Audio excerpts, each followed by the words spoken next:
আমার স্বামী একজন ব্যবসায়ী। তার ব্যবসা এখন ভালো যাচ্ছিল না, খারাপের দিকে যাচ্ছিল। তাই আগের মতো খরচ করতে পারছিল না।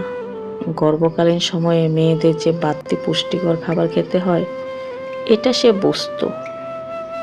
সে তার সাধ্য অনুযায়ী আমার জন্য দুধ, ডিম, ফলমূল কিনে আনতো। বাড়ির সবার জন্য এইসব খাবার কেনার মতো সাধ্য তার ছিল না।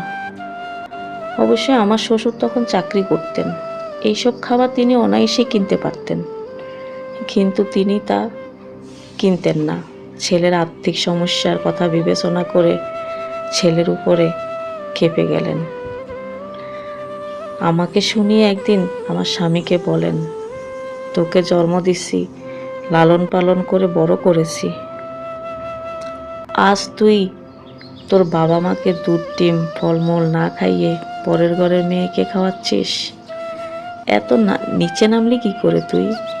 শাশুড়ি তখন বলে ওঠে, বউ পেয়েছে না, এখন কি আর মা বাবার কথা মনে থাকবে? নিমকে হারামি ছেলে কোথাকার। স্বামী তখন চুপ করে থাকে।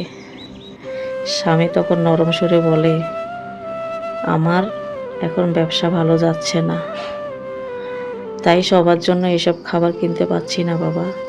বউকে তো আর বিলাসিতা করে খাওয়াচ্ছি না, এখন ওর পুষ্টিকর খাবার দরকার, তাই ওর জন্য এইসব খাবার নিয়ে আসছি। কথা দিচ্ছি বাবা, ব্যবসাটা ভালো হলে আমাদের সবার জন্য এইসব খাবার প্রতিদিন কিনে আনবো। তুমি টেনশন করো না।